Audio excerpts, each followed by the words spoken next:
community by supplying jobs and generating tax revenue. And along with advocacy groups and public and private organizations across the country, which have endorsed the Saturday after Thanksgiving as Small Business Saturday, today Hoover celebrates our local small businesses and contributions that they make to our local economy and community. And whereas it is important to support our city's valued small businesses, which create jobs, boost our local economy, and preserve our neighborhoods, now therefore, we, Frank V. Mercado, Mayor of the City of Hoover, and John B. Lyda, City Council President, do hereby proclaim November 5th, 2023 as Small Business Saturday, and urge the residents of our community to support small businesses and merchants today and throughout the year.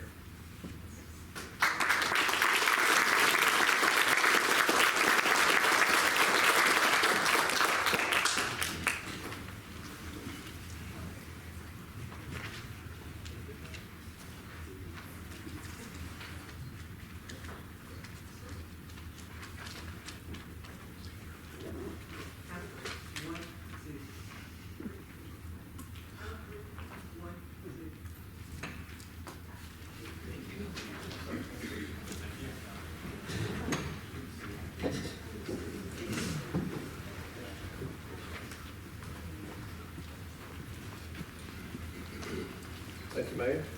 We also have a special guest in this chamber tonight. We're privileged to have Ms. Joy Travis here. Ms. Travis is a candidate for Jefferson County Probate Judge Place 1, and we've invited her here tonight to introduce herself and her candidacy to the Mayor, Council, and those guests in attendance. Ms. Travis.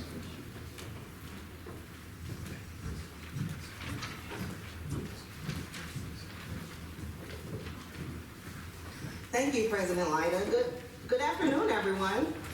Good afternoon, everyone. I'm happy to be here today. I am a proud resident of Hoover. I stay in Vestavia Knolls. So I'm here today because I am a candidate for Jefferson County Probate Judge Place 1. That election is going to be on March 5th. I'm asking you all to please do one thing for me. Trust in Travis and elect me as your next probate judge. 3 reasons today: transparency, efficiency, and a responsive court. Those are 3 things I stand on and 3 things I stand behind, and I'm committed to making sure they happen once we get to court. I know a lot of you are like, well, who is this person? I passed out some cards to some people. Those that didn't get them, I would love to give you some. But my website is trustintravis.com. You can find out more about me, what I do as an attorney here in Jefferson County, some of the things I've done in the past, and what I hope to do as your next probate judge. So I hope everyone has a wonderful Thanksgiving. Thank you for your time, and you all have a wonderful meeting. Thank you.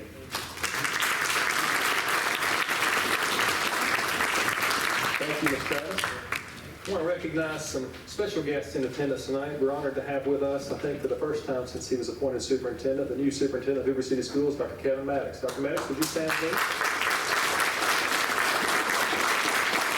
Also with Dr. Maddox tonight are Hoover City Schools board members Amy Tosney and Alan Paquette. Thank you both for being here. Welcome. And from the County Commission, Commissioner Jeff Brumelo. Jeff, always a pleasure to have you. Welcome back. We will now begin our meeting with a consent agenda. For those that are accustomed to being with us, you'll know that the consent agenda is presented as items that will be read and voted on as a block vote. However, if there's an item that any member of the body or any member of the public that would like removed from consent to general, we'll be happy to do that. I would ask everyone in attendance to look at items 1 through 10, and if there's an item on there that any council member would like moved to the general agenda, we will be happy to do that. Seeing none, any member of the public here to speak on behalf of items 1 through 10? If so, if you'll let me know, we'll be happy to move it to the regular agenda. Seeing none, I will ask the city attorney to please read the items. Item number 1 is the approval of the minutes from the September 14th, 2023 work session and the September 18th, 2023 meeting. Item number 2 is payment of bills, and the bills are submitted to the council for approval. Item number 3, resolution number 709523, reschedules and or cancels certain council work sessions and meetings for 2024 that fall on holidays as follows. The regular scheduled meeting of the Hoover City Council for Monday, January 1st, 2024 is rescheduled for Wednesday, January 3rd at 6 p.m. The regular meeting scheduled for Monday, January 15th is rescheduled for Tuesday, January 16th at 6 p.m. The regular meeting scheduled for Monday, September 2nd, 2024 is rescheduled for Tuesday, September 3rd at 6 p.m. And the work session scheduled for Thursday, November 28, 2024 is hereby canceled. Resolution number 709323 authorizes Mayor Brocato to execute an annual agreement with Shelby County, Alabama for professional mapping services for the city of Hoover, Alabama 2024 aerial photography and topographic mapping tasks. Resolution number 709423 declares certain personal property is not needed for public or municipal purposes and authorizes Mayor Brocato to dispose of such property through donation, auction, or recycling. Such property is further described as 4 pallets of PCs, printers, monitors, servers, and phones. Resolution 709623 authorizes Mayor Brocato to add 6 new drones to the city's current insurance policy with Global Aerospace Inc. for unmanned aircraft insurance for the city of Hoover, Alabama. Resolution number 709723 accepts a change order from Carcel and G Construction LLC for the Lake Forest Circle Embankment Rehabilitation, bid number 23-001 for an increase of $103,600 for a new contract total amount of $2,920,110.35 and authorizes Mayor Brocato to execute any such documents necessary for the change order. Resolution 709923 authorizes the advancement of $4,000 to Captain Scott McDonald of the Hoover Police Department for travel costs and expenses in connection with his attendance at the FBI National Academy training from September 6, 2024 until March 14, 2024. Upon his return, Captain McDonald will submit an itemized statement of expenses to the treasurer of the city, who is hereby authorized to reimburse Captain McDonald for any expenses incurred above the advanced amount approved herein. In the event the amount approved herein is in excess of the itemized statement of expenses incurred, Captain McDonald shall reimburse the city for the excess immediately upon his return. Resolution number 800423 reappoints Mitzi Eaker to the Library Board of the City of Hoover for a term ending on December 1st, 2027. And resolution number 800523 concurs with Mayor Brocato in his reappointment of Ben Weissman as a member of the Planning and Zoning Commission for a term ending on November 30th, 2029. Entertain a motion for approval of the consent agenda. Mr. President, I move for approval of the consent agenda. So moved. We have a motion and a second. All in favor say aye. Aye. Any opposed say nay. The ayes have it. The motion carries. We'll now move to our regular agenda, beginning with item number 11, resolution number 8003-23. Mr. Corley. This resolution concurs with the statement to clarify the policies and procedures of the City of Hoover regarding multifamily housing shown as Exhibit 1 to the resolution. Mr. President, I move for approval of resolution number 8003-23. Second. We have a motion and a second. I will begin discussion by reading the statement. Members have it in front of them. The statement reads, this statement is to clarify the policies and procedures of the City of Hoover regarding multifamily housing. The city does not discriminate against any citizen who lives in or desires to live in multifamily housing or any entity who owns or desires to construct multifamily housing within the city. We recognize that the citizenry of Hoover is comprised of individuals with a wide variety of needs when it comes to housing. We value and encourage submission of creative housing and development solutions to maintain and build upon the qualities of community that our residents value. Our process is to evaluate each development project individually on its own merits and maintain constitutional due process for developers in all planning and zoning decisions. We remain committed to being intentional about sustainable development and redevelopment throughout the city and invite you to view the future Hoover Comprehensive Plan to learn more about our grand vision for this exceptional city. I would ask for any questions or comments from the body tonight. Any questions or comments from the public? Madam Clerk, please call the roll.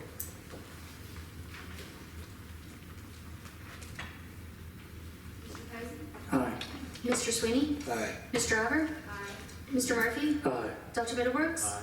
Mr. McClinton? Aye. Mr. Lyda? Aye. With a vote of 7 ayes and 0 nays, the motion carries and the resolution passes. Item number 12, resolution number 7073-23. Mr. Corley.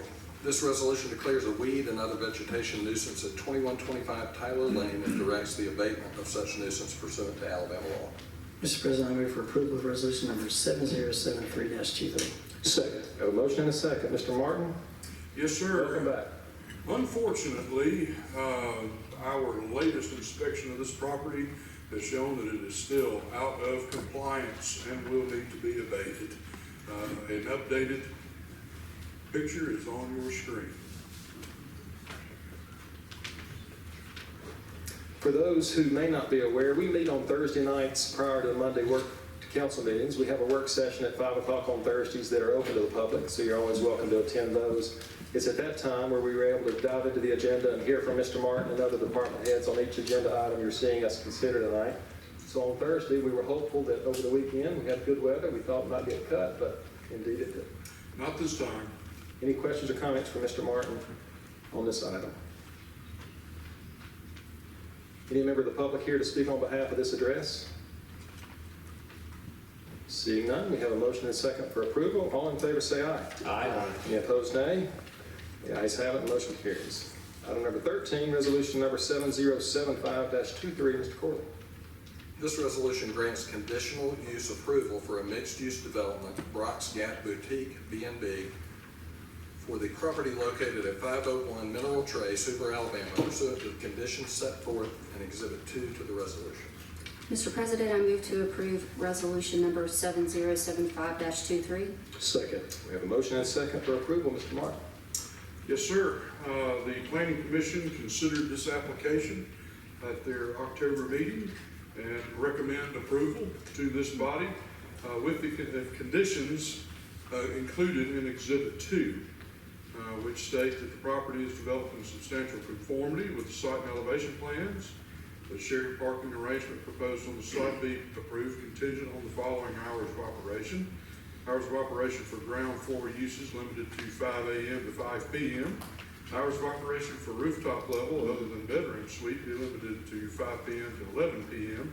except for registered guests of the B&B.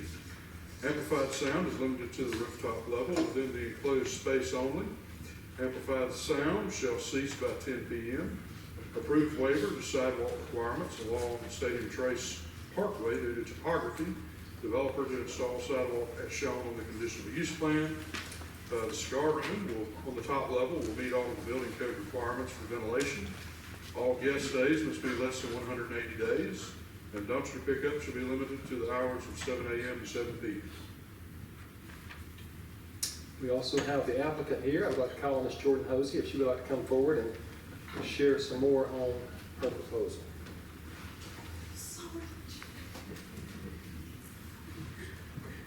Come in like a wrecking ball sometimes. Sorry about that, Jared. Good. Well, first, thank you so much for this opportunity. Never dreamed ever in my entire life that I would be able to stand to just have the chance, much less the actual opportunity to make this happen. So it's very special, and thank you. I don't have to answer any questions yet. I'm gonna try to make it through this together. Ms. Hosey was with us on Thursday. I know some of our members weren't able to make the work session. You have received a copy of the presentation with all the details in there, so I would entertain any questions from the members that you may have for Ms. Hosey tonight. And I know she has her development team with her, including some additional experts in addition to herself. So any questions you'd have for her or her team are welcome. Yes, here we have our architect with Black Design, Paul Georgia and Lance Black. We also have our civil engineer team here as well. Not all at once. No questions from the body. You did a good job on Thursday night. Thank you. We would now ask members of the public if they have comments. You're welcome to come. If you'd like to come down, ma'am, and give us your name and address, you're welcome to comment, and you're recognized for 3 minutes, please.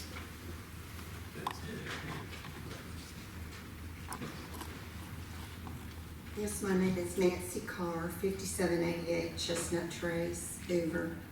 I just had a question about the hours for the rooftop bar and the pool area. I know that Brock's Gap Brewery has been limited to 10 o'clock for their outside entertainment and noise. And we can hear the entertainment that's at the brewery, and they are such great neighbors. They cut off precisely at 10, and they have been wonderful about the noise. Even though it's facing in the other direction, we do hear that up on the ridge. And so I was wondering, with the noise ordinance typically being around 10 o'clock on weeknights, why this has been permitted to have outside the bar area with speakers until 11 o'clock. I think during the week that's a little late. Mr. Martin, would you address the question from perspective of the planning and zoning discussion and of course what's come forward tonight? Sure thing. I will note in the conditions that were approved by the planning commission and sent to this body that amplified sound shall cease by 10 p.m. Now, the rooftop level does remain open to the public until 11 p.m. And of course, that is not restricting the registered guests of the B&B, but the amplified sound, so sound that can be perceived off-site, would cease at 10 p.m. And that matches the brewery that Ms. Carr referenced, correct? That's correct. Very good. So the speakers that were described at planning and zoning, that there would be speakers on the rooftop that would be wired. So those will stop at that. Yes, ma'am. Will stop at 10 p.m. Yes, ma'am. And Anything amplified? Are we defining amplification correctly here? Very good. Yes, ma'am. I'm sorry, amplified what? Okay, and that includes the speakers? Yes, ma'am. Okay, thank you. Thank you, Ms. Carr. Any other comments tonight from the public? We have a motion and a second for approval. All in favor say aye. Aye. Any opposed? Nay. The ayes have it, and the motion carries. Congratulations, Ms. Hudson. We'll now move to item number 14, ordinance number 23-2630. Mr. Corley. This ordinance amends ordinance number 263 to rezone the property located at 402 Cambo Lane, further described and shown on Exhibit A attached to the ordinance, from R1 unincorporated Jefferson County to R1 single-family residential district. Mr. President, I move to adopt ordinance number 23-2630. Second. We have a motion and a second. Mr. Martin, I know we discussed these at our first reading 2 weeks ago, and of course at work session on Thursday night, but it's my understanding this matches the zoning around these properties that were recently annexed. That's correct. Any questions or comments from the body for Mr. Martin? Anyone in the audience have a comment about the address in item 14? We have a motion and a second for approval. Mr. Corley, I'm sorry, Madam Clerk, please call the roll. Mr. Posey? Mr. Swiney? Aye. Ms. Driver? Aye. Mr. Murphy? Aye. Dr. Middlebrooks? Aye. Mr. McClinton? Aye. Mr. Lyda? Aye, and with a vote of 7 ayes and 0 nays, the motion carries and the ordinance is adopted. Item number 15 is ordinance number 23-2631. Mr. Corley. This ordinance amends ordinance number 263 to rezone the property located at 3449 Ridgecrest Drive, further described and shown on Exhibit A attached to the ordinance, from R1 unincorporated Jefferson County to R1 single-family residential district. Mr. President, I move to adopt ordinance number 23-2631.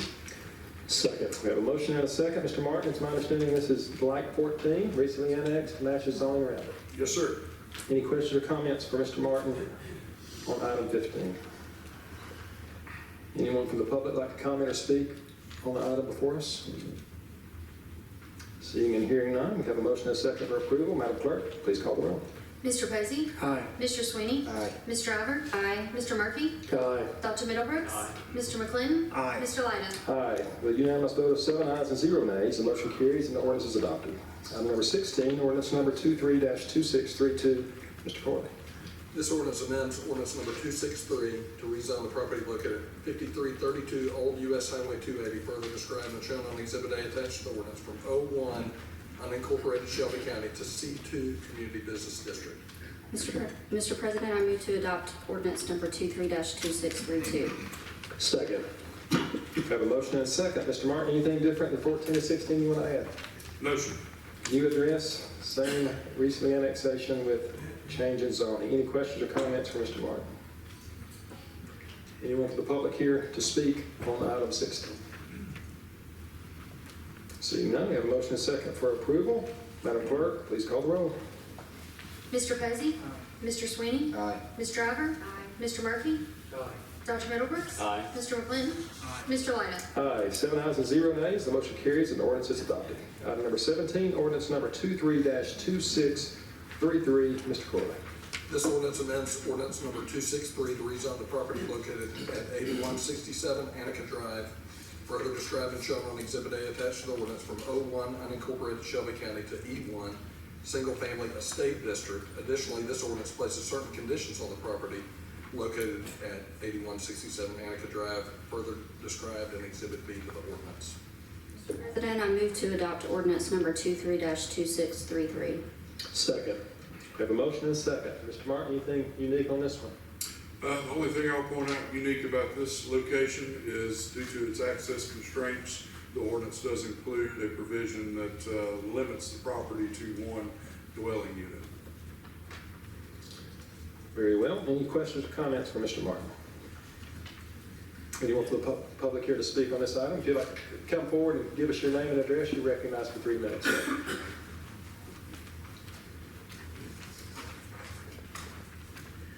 Good evening. My name is Kevin Nunley, 2337 Highway 46, Shelby, Alabama. My family has had a piece of property for many generations, and the river ran through it and left some in the Hoover area, which is awesome. I was hoping that we could do something more than one dwelling. This is 12 acres, so it's, it's a large plot of land for that area. And I have a customer that's interested in it that lives there, and his property actually touches my property. And, but he wants to do something later with a family compound, what we were interested in. 2 or 3 houses, 1 driveway. Is that still a possibility? Well, the ordinance before the body tonight is to rezone it with a condition of one dwelling. If we vote on this tonight, it would zone it to E1 under that condition. You, of course, could come back for reconsideration of another rezoning and have those conditions lifted, but it would need to go through the same process through planning and zoning and then come back before this body. I feel like this is a good customer. He's there, and I've got to know him over the time, and I would like to at least try for him. I told him I'd try my best. So is that still? I'd like to come back if that's possible. It's possible. So the options are tonight. We can proceed with a vote, and it will be rezoned under that condition if the vote passes, or we can continue the item and allow you to have conversations and decide how you want to move forward. So it's up to you. If you'd like to go ahead and rezone it tonight, you can, and then reapply and go through the process again for any future changes. You're welcome to do that as well. Okay, well, that sounds like that's my Is that fair enough? situation. Yes, sir. Very Yes, good. sir. We'll be happy to do that. I want to thank Mr. Mark for everything he did for me. He helped me all the way through this, and Good. he was amazing. I appreciate y'all. Thank you. Thank you for your comments. Any other comments tonight from the public? We have a motion and second for approval. Madam Clerk, please call the roll. Mr. Posey? Mr. Swiney? Aye. Ms. Driver? Aye. Mr. Murphy? Aye. Dr. Middlebrooks? Aye. Mr. McClinton? Aye. Mr. Lyda? Aye. With a vote of 7 ayes and 0 nays, the motion carries and the ordinance is adopted. We'll now move to item number 18, ordinance number 23-2634. Mr. Curt. This ordinance, number 1, approves the 2023 amendment to the River Chase Plan Unit Development Regulations and Conditional Use Application. Attached to the ordinance is Exhibit 1, subject to the satisfaction of conditions set forth in Section 1B. And 2, conditionally approves the PUD amendment and conditional use application, subject to the following. Number 1, the conditions attached as Exhibit 2 to the ordinance are agreed to and satisfied by the developers, and number 2, the consent of the River Chase Business Association to the amendment set forth in Exhibit N to the amendment. Mr. President, I move to adopt ordinance number 23-2634. Second. We have a motion and a second. I will introduce this by, as we did on Thursday evening, items 18 through 21 are interrelated in that they're all impacting the same project. So as we introduce this item 18 tonight, you'll be hearing things that really impact each item. So if you'll read a little bit ahead, you'll kind of know the topics of what we're going to be talking about. But of course, each item that we vote on will be voted on separately, and we will have public discussion and council discussion on each of those. However, the initial conversation will be addressing each of the items 18 through 21, so you just kind of know what's coming as we begin talking about this. Mr. Martin? Yes, sir. The plan unit development amendment before us is to the River Chase plan unit development. The conditions were read by the city attorney.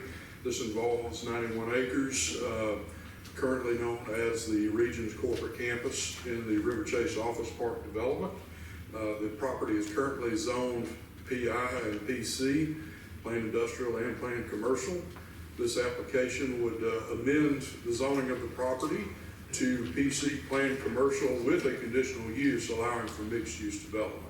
And those mixed uses would include several varieties of residential product, as well as healthcare, commercial, hospitality, and other similar uses that are shown in the master plan attached.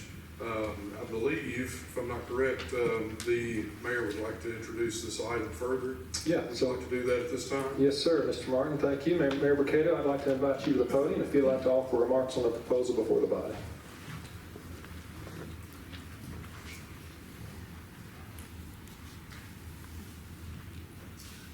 Thank you, Mr. President. I appreciate that. Thank you, Matt. Very good job. So I wanted to share just a few remarks, if I could, regarding the Riverwalk project. Let me first start by thanking Corporate Realty and their partner, Signature Homes, for envisioning and bringing this opportunity to us. Their confidence in our community to bring an over $400 million project forward is a testament to the quality of Hoover and the services that we provide. Second, I want to thank the Hoover Healthcare Authority, the River Chase Business Community, the River Chase Residential Association, our city staff, Planning and Zoning Commission, our city attorney, and this city council for all the time and energy and effort you all have put into reviewing the proposed project and offering feedback and assistance to make it the best possible development and asset for our great city. We've traditionally been a city blessed with abundant retail businesses and beautiful office campuses hosting important companies in our region and bolstering our daytime population. So when you put that together, our retail and office developments provided much of the energy needed to make Hoover an economic powerhouse for the entire metro area. However, as most things, change is inevitable. The economy is no exception. We've witnessed over the past decade a transition of how retail and office use functions. Simply the amount of space they require has gone down. Sometimes it goes away. The pandemic accelerated this conundrum. In 2019, our city planning and zoning adopted our first comprehensive plan, and incorporated into the comp plan, fortunately, is a guidance on how to adopt these changing conditions, and it positioned Hoover as a resilient leader in commerce, employment, and quality residential options to meet the needs of our growing population. And one of the primary goals of the plan is for the city to diversify its economy. The Riverwalk project is an exemplary case for accomplishing this goal. One area of economic diversification that we identified as important to the future growth and development of our city was healthcare. The city already has a history of blazing new trails in healthcare delivery with the development of our state's first standalone emergency rooms. However, even with the advent of these ER facilities and new medical office spaces, a void is still present in our ability to offer our residents with a top-shelf medical care that a city of almost 100,000 should have access to. As a result, we created our healthcare authority to assess the situation and work to attract a special medical facility to fill the gap. The accomplishments of this council in authorizing the existence of the Hoover Healthcare Authority paved the way for a project like Riverwalk to become a reality. It created a space for entrepreneurs like Corporate Realty to come along and mold pieces together into a vision like Riverwalk. And what a vision it is. In Riverwalk, the city of Hoover will not only have a building dedicated to the provisions of healthcare services, it will have a remarkable master planned community built around health and wellness concept. The plan incorporates accessible trails, walkways, and green spaces across the campus to a variety of residential, commercial, medical, and hospitality components. Every facet of the development is designed around the health and well-being of the people that work at, live on, or visit the campus. And this is all very important.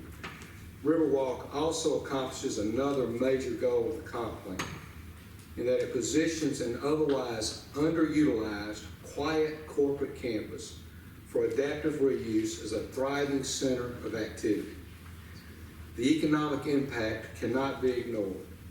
According to the economist Dr. M. Kevin DeRavi, the total economic impact of the project is estimated at $2.5 billion over the next 10 years, with over 3,500 construction jobs and over 1,000 full-time jobs being created.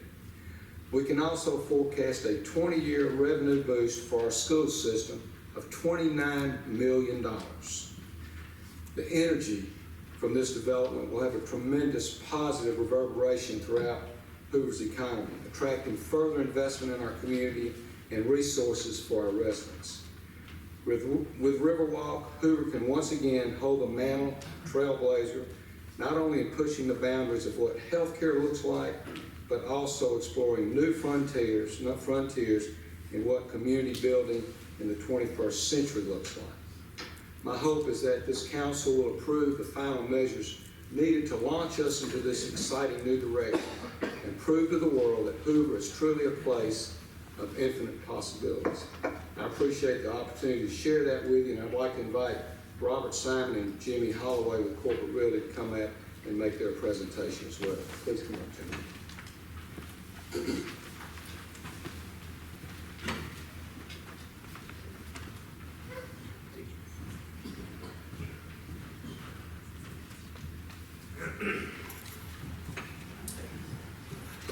Council, Mayor, thank you very much for those kind words, and he said a lot of what we said on Thursday night. So I think what we'll do is we have a presentation. It highlights the development. We're going to flip through it, talk for just a couple of minutes about what's going on here, and hopefully it will help explain what we envision and what we can build at Riverwalk. So as the mayor said, the focus of the development is healthcare, and Riverwalk Health and Wellness Center is a repositioning of one of the buildings. Actually, it's one building, it's the North and South Tower, but it's the South Tower that will turn into a medical office building with ambulatory surgery center and diagnostics and imaging. As you can see, the River Chase Health and Wellness District has been established. The region's facility and operations center is a very large piece of it. It's 91 acres. It sits right on I-65 off of Valley Dale Road. You know, one of the things that Hoover's really pushed into is wellness, and with the new bike system and walking trail system that's been established, it goes down the Cahaba, and the future plan is to go through River Chase Business District, which would go straight through our site, and then hopefully cross over Valley Dale and one day connect over to Oak Mountain. This is just a slide that talks about the current use of the building, which is over 1 million square feet, or it could be for 1 million square feet of office, and then the repositioning with the amendment to PUD for the mixed use, including hotel, residential, including active adult, single family, multifamily, retail, and office medical. That's a picture from the one side of the lake looking back at the building. It's a beautiful site. Most people probably have not been out there because it's not gated. Most people think it's gated. It's just for the employees of regions. And what this will do is it'll open it up to the whole community, and it will be able to be utilized by all the residents. In the 2040 comprehensive plan, one of the things that the citizens came out and said is they would like more interactive community areas, such as town centers, walkways, bike trails, village settings, and this development falls right into that plan. The bubble diagram just shows different areas that will be developed. This is the picture of the overall plan that we have. It's a schematic. It shows the residential use, multifamily, the retail, and the next few slides really just highlight each area. The current buildings, which are set on the campus right now, the north and south tower, are highlighted in blue. The south tower will be medical. Regions will remain in a lease in the north tower for the foreseeable future.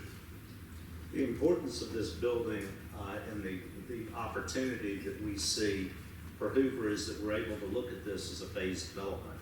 So when you look at healthcare and you consider how you start and how you finish, we have a great story to tell, not only from a wellness concept, but specifically about healthcare. You know, we like to look at things and think about the possibilities, and this gives us multiple plays to continue to grow healthcare on this campus for the foreseeable future. Again, as mentioned, we're fortunate enough to partner with Signature Homes. We are currently in a partnership with Signature. We're building an active adult complex out of Trace Crossings. This is an extenuation of that partnership. They will be building single-family homes, the multifamily, most likely the retail, and the active adult along with us. This is just descriptions, which sort of shows the type product that they build. Most people in Hoover know, but it's a type, I mean, it's a quality product from a housing standpoint. They also have developed retail and live-work units out in Ross Bridge that we would plan to do similar type development here. The property really provides a number of opportunities. One is to create a central drain, very important as it relates to the overall perspective of the wellness village, but also a sense of identity, space and place for multiple functions that can go on there.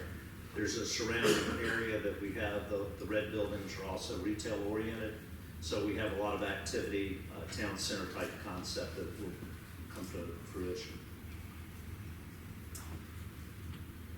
This is multifamily. It will be anchored by retail in the corners, but it will give a village concept and allow people from walkability and livability standpoint to be in the middle of the village. The purple building is a proposed 135-room hotel, and that would be right across from the medical office. It would also be open to the whole area from a business standpoint to house current needs from the River Chase Business Association as well as other areas of Hoover. One of the opportunities in these types of developments is to lever assets that you have on site in this particular situation. We have an abundance of parking on the site, structured parking. We also have surface parking, so we always have the opportunity to meet the growth of the community with parking assets. The last slides are just the additional active adult, multifamily, that'll be tiered in the latter parts of the development. And that's all we have. Thank you all very much for your time. Oh, excuse me, we added this slide. So this is proposed parcel that we're holding out for civic space. It is right on River Chase Parkway. It ties right into the community. It's on the walking system, and we feel that it could, if so chosen in the future, be a nice addition to the village, but also just the whole area of Hoover. Thank you. Thank you both. I would like now to call on Mr. Alan Paquette. Mr. Paquette serves as chairman of the Healthcare Authority. You heard Mayor Burkado mention the many individuals and teams that had worked on this proposal to get us to this point. Mr. Paquette and his fellow members of the Healthcare Authority, and I'd like to recognize the other two members, Mr. Don Irwin and Mr. Charlie Faulkner in the back there. Thank you for your hard work. And I know Mr. Paquette is here to speak on behalf of the authority. Thank you, Mr. Council President Lyda, Mayor, rest of the council. It's a privilege to be here tonight to speak to you as chair of the Healthcare Authority Board for the City of Hoover. Now, one of our goals as a board was to obtain a certificate of needs for some sort of a hospital type use. In this case, we honed in on an ambulatory surgery center along with a diagnostic center. And then we started to, or we're hoping after that, to add physicians' offices and other medical services and the like to finish out and fill up our health and wellness district. What we want to do is bring first-class healthcare to Hoover.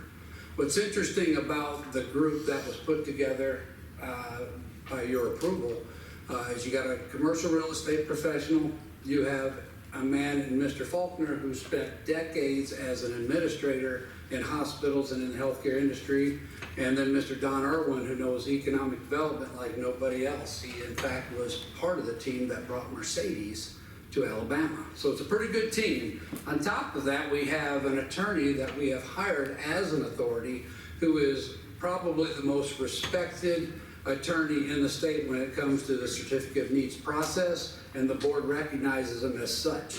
Now, the commercial real estate industry, as you are aware, has had a real challenging time since the pandemic started. If you read the Wall Street Journal, you watch the financial channels, you'll see story after story about how real estate developers, office building owners and managers have struggled to add tenants and to maintain the tenants that they have. And I'll dare say we probably haven't hit the bottom of that yet. Most commercial leases, by and large, are 3 to 5 years for the average tenant. Bigger deals will go even longer, as much as 10.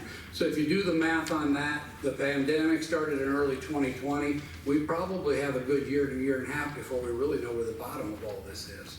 Now, all that to be said, that's for professional office space. If you look at the medical sector, they have rates of occupancy in the mid to high 90s throughout our region, and they're strong throughout the country. So that's one sector that has been able to maintain and sustain itself and even grow, even while the rest of the sectors seem to be falling out. I also want to point out to you that from the beginning of this process, which has gone on for months, we're probably at 1/4 of the incentive package that we started at. We have negotiated back and forth and in good faith with the folks from Corporate Realty, and I believe we've come to what I would call a great win-win agreement for both the city and for the developer himself. And I hope, I know you guys have tough decisions to make. I know that you've looked long and hard at that. We as a board have also agonized over it, and we think that this is a great move, a great development for the city of Hoover. And I will be willing to answer any questions if there are any. Any questions specifically? Actually, let's hold off on the questions. Let's get through our presenters, and then we'll take questions and comments, and we will address those to the appropriate personnel. Thank you, Mr. Buckett. I would now like to ask Ms. Julie Patterson is here. She is current president of the River Chase Residential Association, and she is here to speak on behalf of the RRA. Ms. Patterson.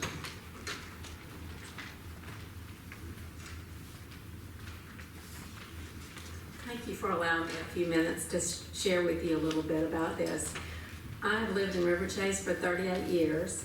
I have 2 children. My husband and I have 2 children that came back, were raised in River Chase and came back and made their home River Chase. So just telling you this to show you that we have a really vested interest and a love for River Chase. I serve on the board as president.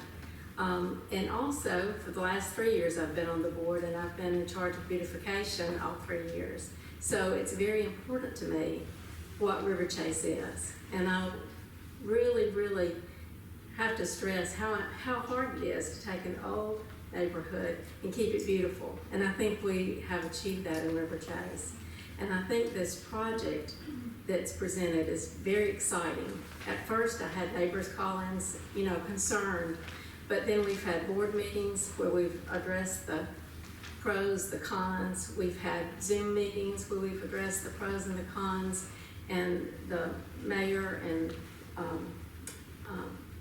Jimmy and, I'm sorry, I'm getting a little nervous here. Jimmy and Robert all met with us and discussed all the issues and everything about this project. And it's just well thought out of.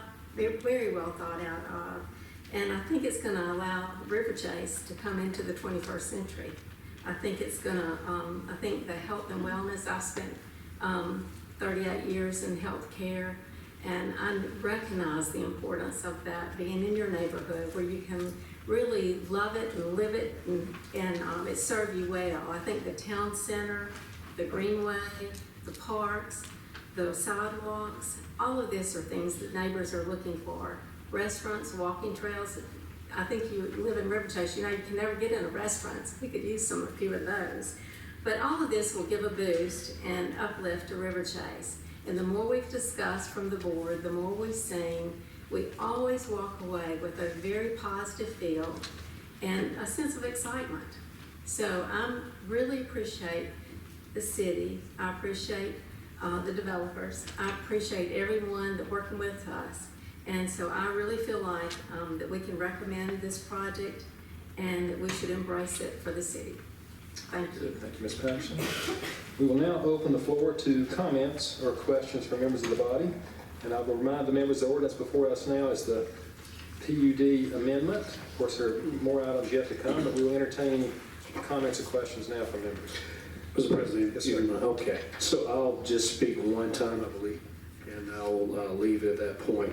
So, anytime I, vote on an item, I have to always put my subjectivity away from it because I was elected to objectively look at a item to determine longevity does really have a major impact on quality of life and or the economy of our city. So I've always looked at that, whether one like it or not. So one thing we do know, right, is that when we're talking about medical care, do we have the atmosphere for that?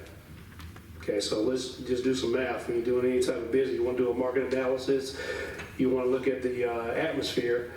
I couldn't argue whether or not in the state of Alabama, where UAB is #1 ranked in medical institute for Alabama and the Southeast, and they've won 8 national rankings, and the other medical entities that are here, do we have a right appetite for medicine? So that's check out the box.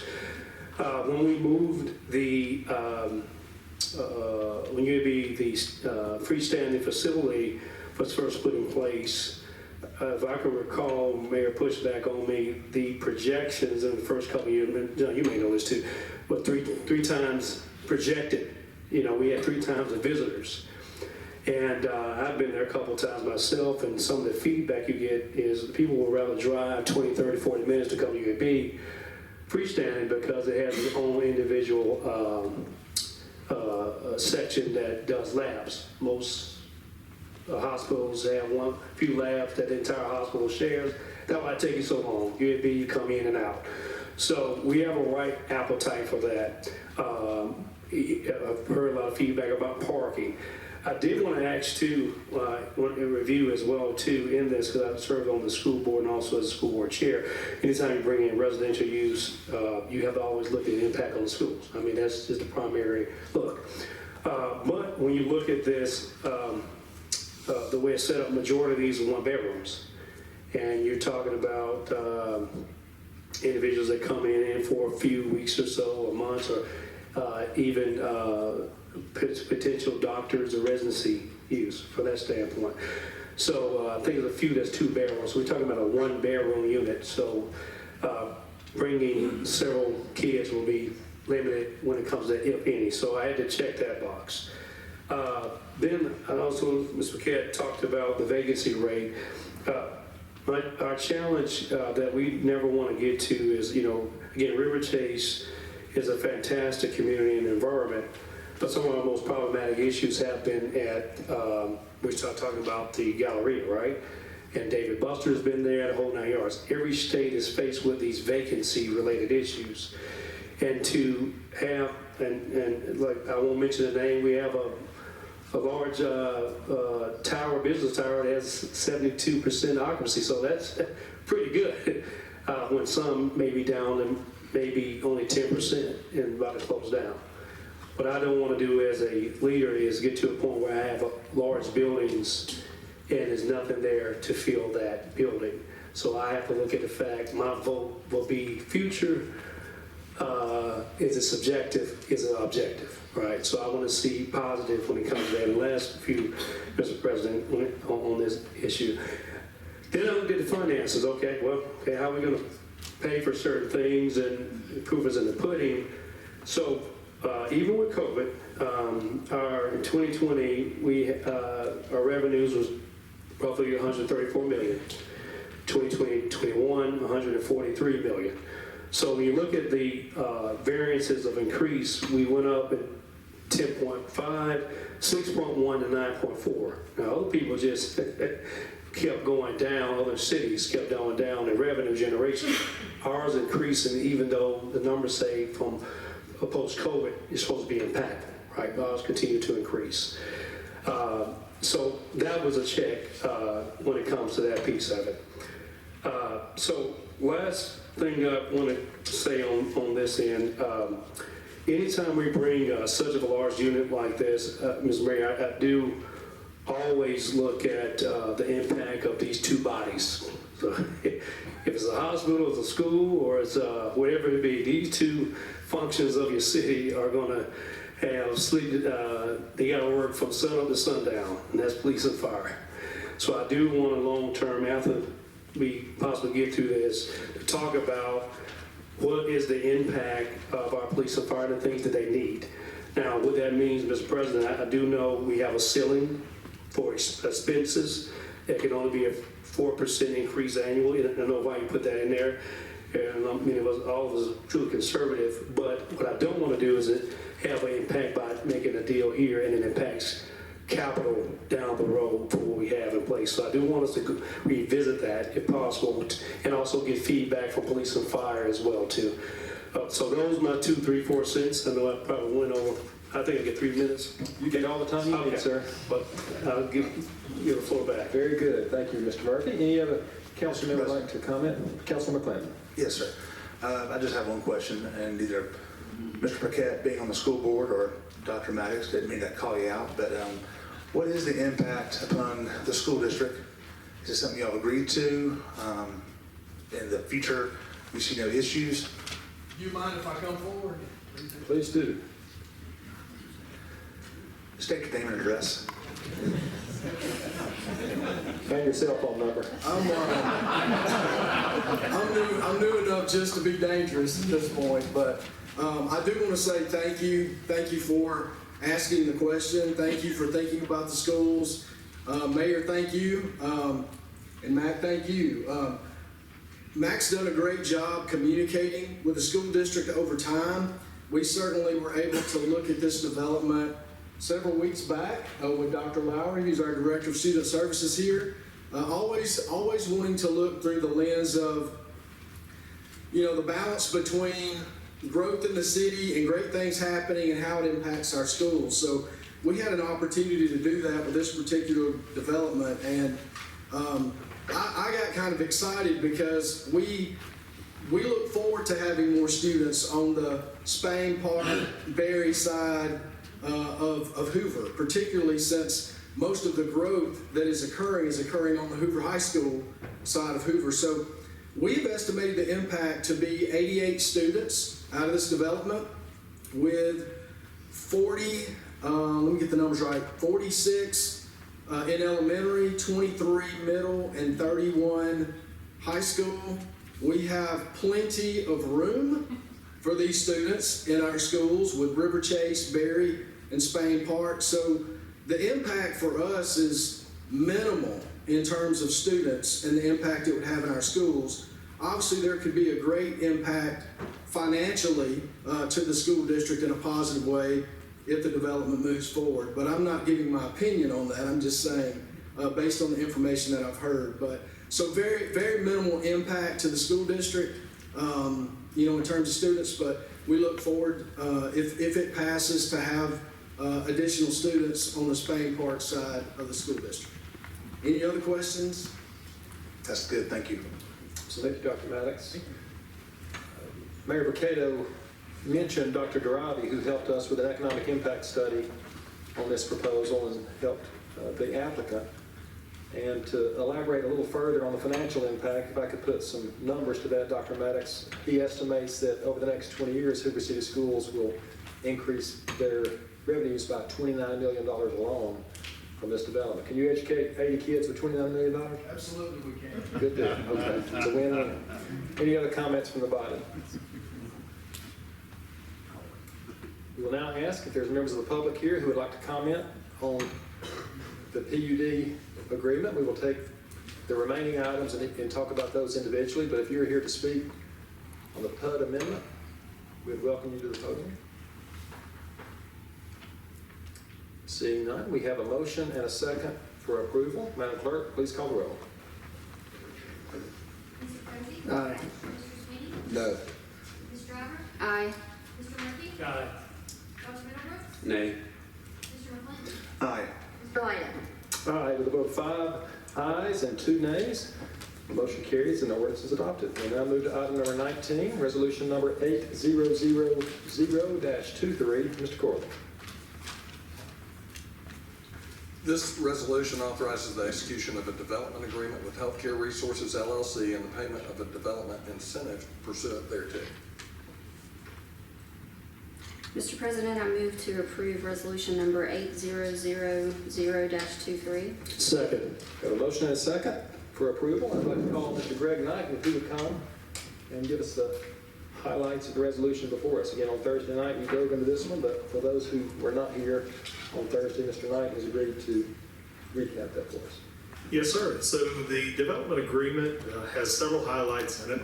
One would be prepaid rent on the north and south towers, which would have a graduating scale. And I definitely will ask our attorney to jump in and correct me if I make any mistakes when I'm walking through this. Years 1 and 2, $3 million a year. Years 3 and 4, $2 million a year. Years 5 and 6, $1.5 million a year. Year 7, $1 million. Year 8, $1 million. Year 9 and 10, $500,000. With that said, if the building achieves 93% occupancy, those prepaid rent payments will end.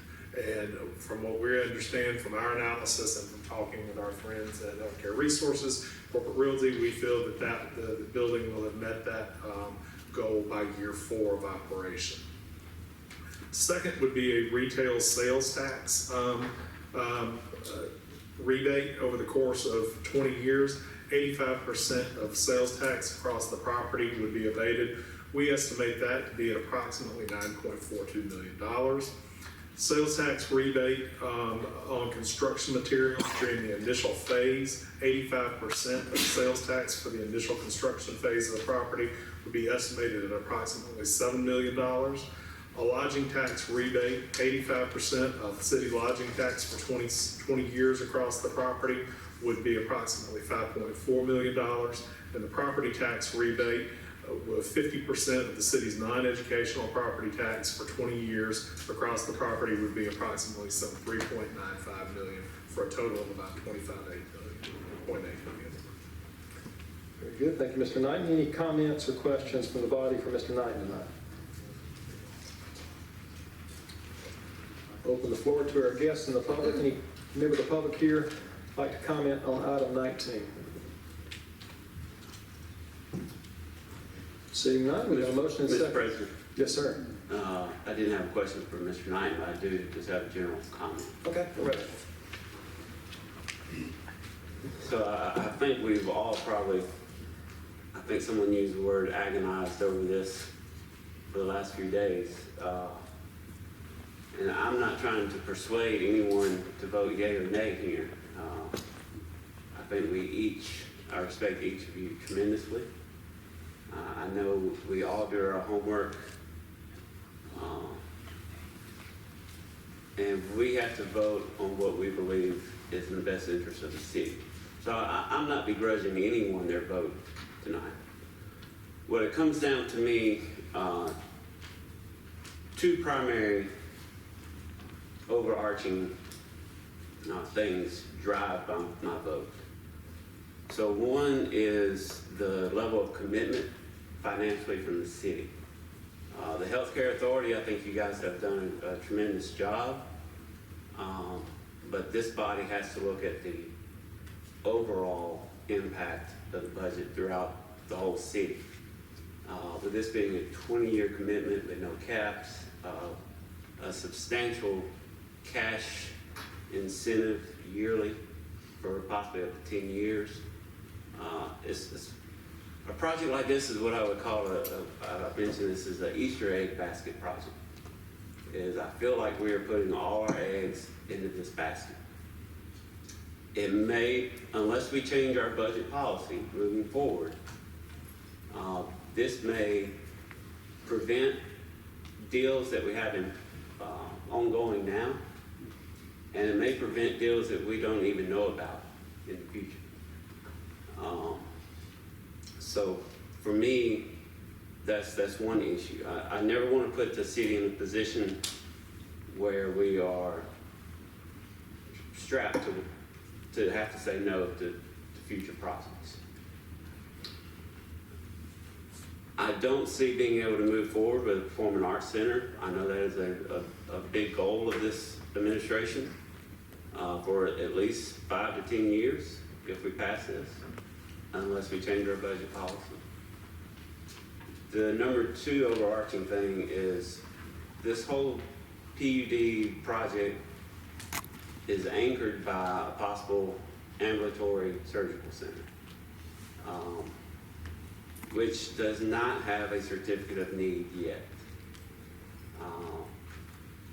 I think I've set precedent when I voted on the Met Complex, Met Stadium upgrades with not having the SEC contract in hand, on the Performing Arts Center bonds with not having a contract in hand with Patton Creek. And it's the same with the CON. With not having a CON in hand, even though it's been assured and most likely we will obtain one, it's a level of risk that I'm not comfortable with. And I just wanted to state that fact. Thank you. Very good. Thank you. Sir, any other comments? Mr. President, I just want to answer that. I think that the conversation about the budget amendment, about the budget 4% cap is outside of this, but it also includes this in that unless you budget for something ahead of time or you know it's coming or something like that, you can get in a situation where maybe you don't have the cash in hand. Hoover is very fortunate to have the population we have, the taxes coming, the revenue that we have to be able to take on deals like yours and like others. We're very fortunate that, and we honestly do have other deals that are coming up very, very soon. So I think next meeting, or possibly the next meeting, or maybe we wait till after Christmas come January, at some point in time, we've got to address that cap because it is going to limit us. And like Mr. Murphy pointed to, we've even got some things that we looked at and said, well, we can't do those right now. We put on hold some amendments that we talked about that we need to talk about again. And heading into, I was doing mid-year review, let's do that ahead of that and talk about that cap and what that does limiting. And maybe we need to look at it and see, well, if a deal like this comes along, how can we leverage, maybe suspend the cap for the deal? How does that work? It's something we've got, I think it's a work in progress. I think you're right. It's something that we've got to talk about, but I think that's a separate topic from this. I think this is a great deal. This is a once in 20-year deal, a big thing, a big way to move River Chase forward, to revamp River Chase. And I think that for that reason, that's why that's why there's a lot of positive energy behind this and why there were a lot of presentations behind this and why I personally do support it. I mean, I said the other night that I had issues with the cash layout, and I do, but I think with this kind of project being the way it is, that it's probably something that is justified. I echo what Dr. Middlebrooks said. Let's have that discussion next month, and let's figure out ways to work within that cap and to make it to where when these deals come along, we can maybe suspend it, handle the deals, handle some things we need to do, and kind of adjust it a bit. Is the best way to put it. Thank you. Councilor Posey. Mr. President, just before point of clarity, if you can, or maybe the mayor can give an elevator speech, because I don't want either one to leave here thinking that we did a lot of different things to protect our reserve, and we have an extremely healthy reserve.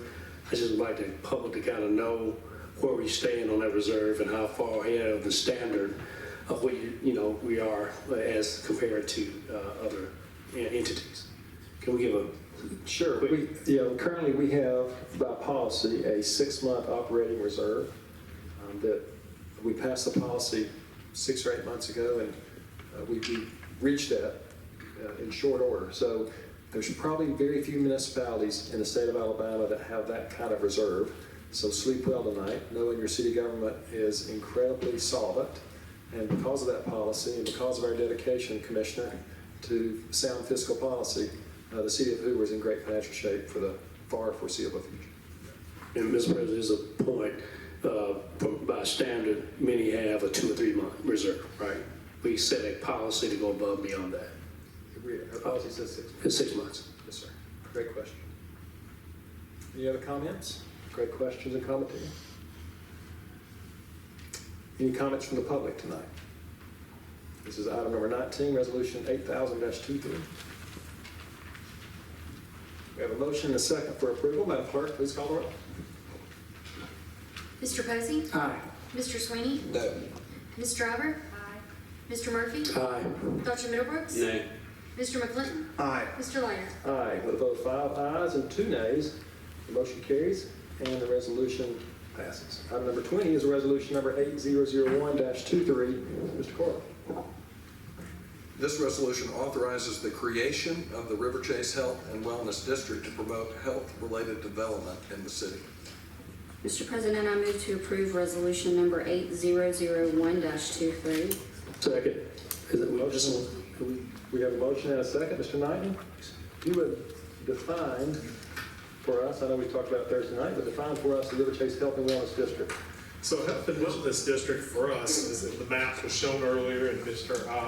Holloway and Mr. Simon's presentation. It shows basically the boundaries of the River Chase Corporate Park, So this would allow the city to, and our Economic Development Office, to really concentrate efforts on focusing on life sciences and health and wellness within that district.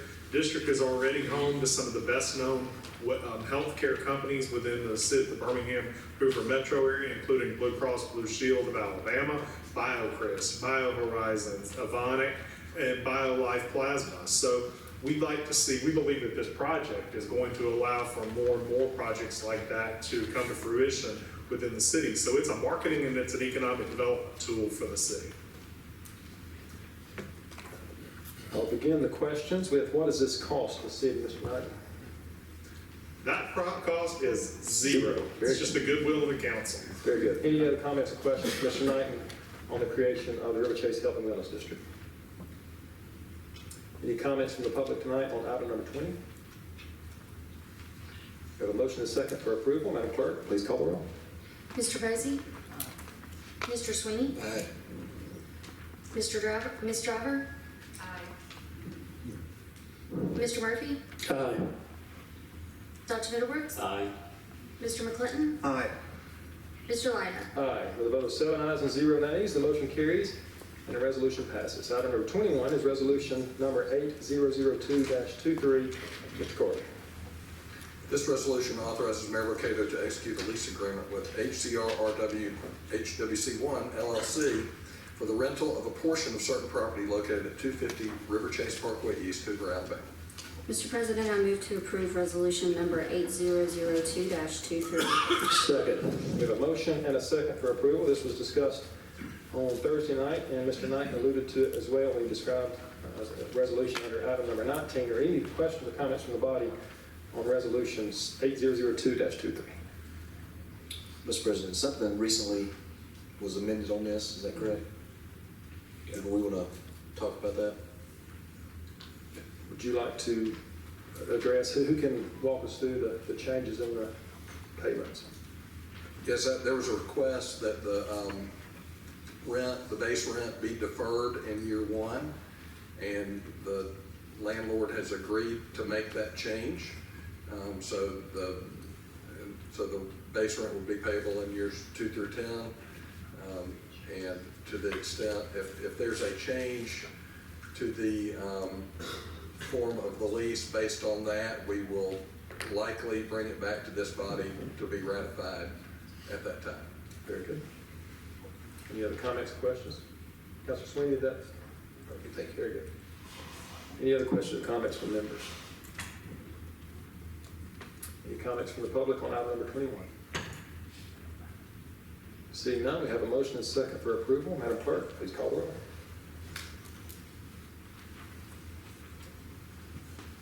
Mr. Posey? Aye. Mr. Swiney? Aye. Ms. Driver? Aye. Mr. Murphy? Aye. Dr. Middlebrooks? Aye. Mr. McClinton? Aye. Mr. Lyda? Aye. With a vote of 7 ayes and 0 nays, the motion carries and the resolution passes. That brings us to the end of our agenda. I'd like to ask, is there any general comments from the council tonight? I would like to begin by thanking the Hoover Beautification Board. As you entered City Hall and as you sit here tonight, you're seeing just a small sampling of that which is all throughout City Hall. The Hoover Beautification Board met up here late last week, as they do each year and have for many decades, and decorating City Hall from top to bottom and getting us all in the Christmas spirit. And I know I speak for my colleagues and the mayor when we thank them for their efforts in doing this each and every year. I also want to bring to your attention that noon tomorrow in this very room, there will be a press conference announcing that which you just saw, which we approved, the changes that will make way for Riverwalk Village. But at that press conference, there will also be discussion about the next steps in that CON process. So you're invited back at noon tomorrow in this room as that press conference takes place. I would also like to ask, Tony Herrera-Bass is here. Ms. Herrera-Bass announced to the Hoover Chamber just last week that she has accepted a job with the federal government. And after 3 years of leading our Hoover Chamber, she is moving on to the next chapter in her life and career. But I just want to acknowledge Ms. Herrera-Bass for all that she has done to bring the Chamber forward, to really bring forth a new mindset in our Chamber, some substantial growth. And Ms. Herrera-Bass, I want you to know, and I speak for my colleagues and my mayor, how much we appreciate all you've done for us and all you've done for the Chamber, and you will be missed. So would you please stand and be recognized?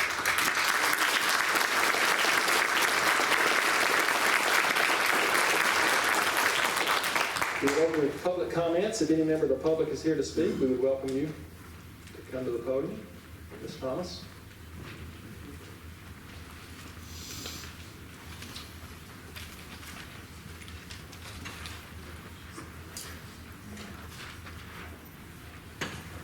Katie Thomas, 1426 Scout Trace.